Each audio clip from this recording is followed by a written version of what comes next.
Good afternoon and welcome to the enclosure. It's time for my bi-weekly check-in, but before I get into the progress, I wanted to talk about COVID-19. I was going to post a pretty scathing report talking about a certain segment of society, generally older teens and young adults, who just do not seem to get the seriousness of this disease or this virus. Fortunately, I've calmed down. I generally stopped watching and reading the news because it's just maddening and it's also depressing. Instead, I've just got a short plea. This isn't about you. This is not about your ability to prevent or fight this virus. This is about them.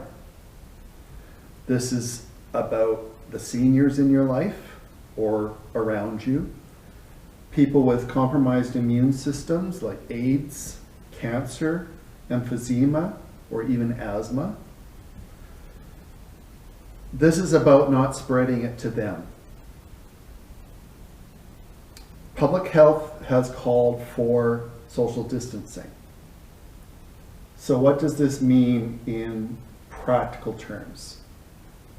This means unless you're directly living with a person, you should not be closer than 6 feet to them, and you shouldn't be touching things that they've been touching unless you're washing your hands directly afterwards and before you have touched, obviously, yourself, your face. Now, if the people that you live with are seniors or people with compromised immunities, then you shouldn't even be close to them. You should be maintaining distance from them. This means no soccer, no basketball, no volleyball, not even frisbee. Yes, I understand that this will probably ruin your summer, but these actions might just allow you to spend next Christmas with the ones that you love. So I am asking, I am a person in the vulnerable category as somebody with asthma. Both my older sisters are definitely in the vulnerable category. And so I've taken extraordinary steps. Obviously I don't get to see them. I talk to them remotely. And then I'm also protecting myself and my wife at home with a lot of extra steps, and quite frankly it takes a long time, but this is a virus that can spread for 2 weeks before you even know you have it. So again, I'm asking, please, please, please socially distance. Okay? Off the bandwagon. Now let's get on to non-COVID talk, and I'll show you what I've accomplished over the last 2 weeks. Thanks. So when I last left you, I had just finished drilling those 2 holes in an 8-hour hammer drill marathon. Since that point, I had hoped to have both the hot and cold circuits completed, but alas, things don't happen the way I want them to happen. Now it's becoming issues with materials not being readily available because of the COVID situation. So what was typically a quick run down to the store is now turning into more of an order-in situation. It's not just that I have to order online, it's that they don't have the stock because the place that ships it has been short-staffed due to COVID. So anyway, that's the cold line. We've got the insulators. We've got the, what are they called? They are called structural insulator hanger supports. And that's the Kingston you see there. It's a foil wrapped rigid insulation so that the EPDM or the rubber insulation doesn't get crushed when it is put through a hanger. So we go through and we're tied, just about tied into the main water service. I haven't tied in yet because I'm running this garden hose to feed my temporary toilet and sink. And until I have the whole cold water circuit complete, I can't to pressurize it. So we've got the cold service in.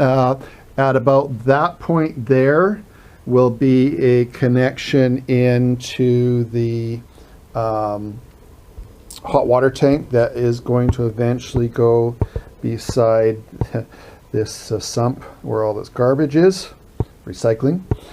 But until then, it's just piped straight through, and it's easy just to cut into this stuff and to add your fittings.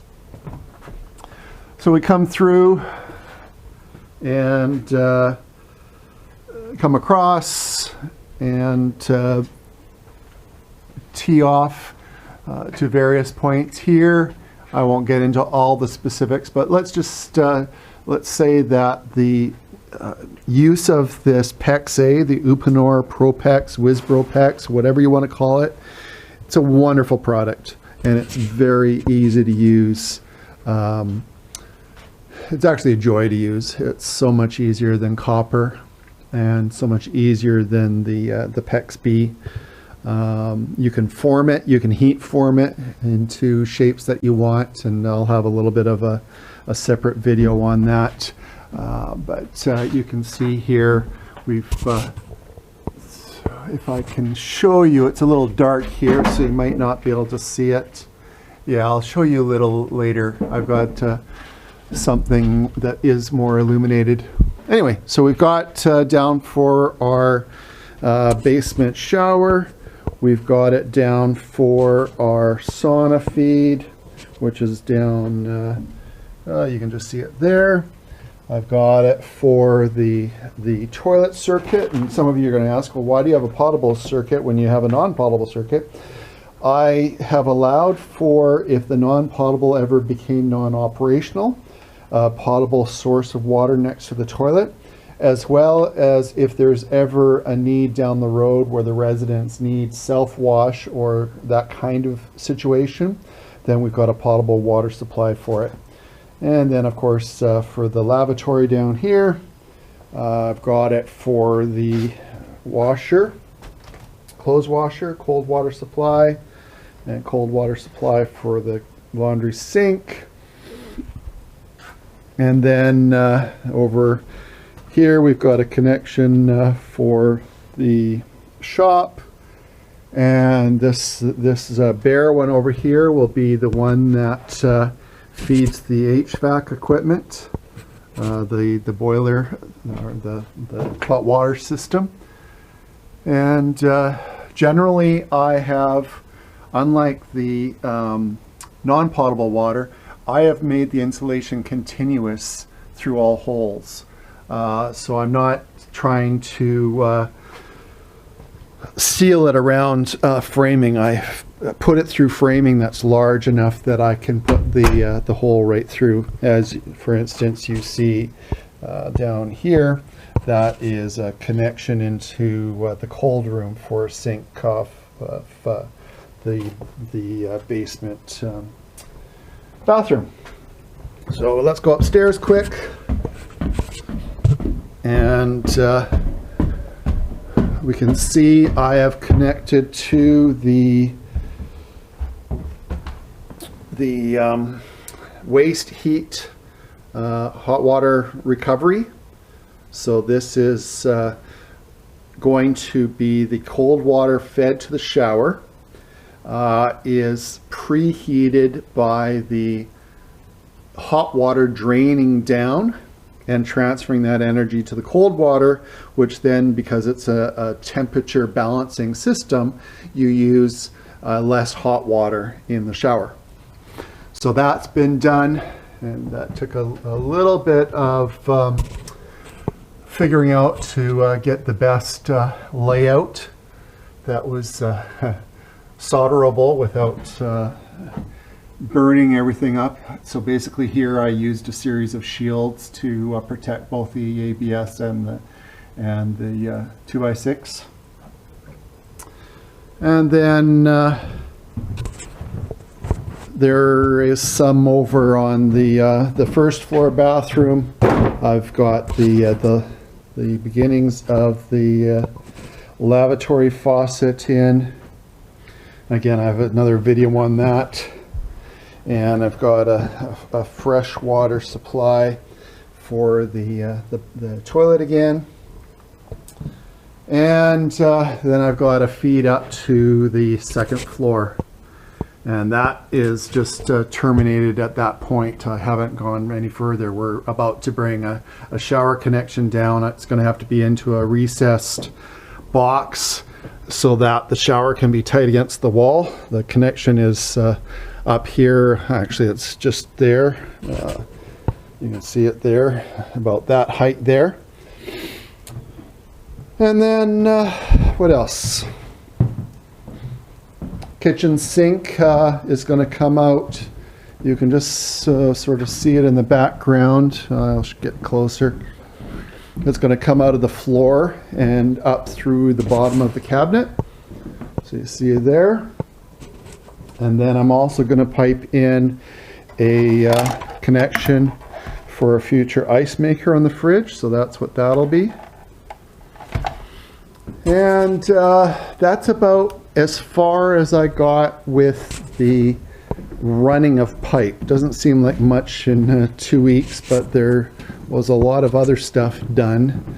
That just picking up materials, buying stuff, and planning. There was again a lot of planning on a shower design. And so there was some structural modifications that were needed in the master shower. And that's basically what you see here.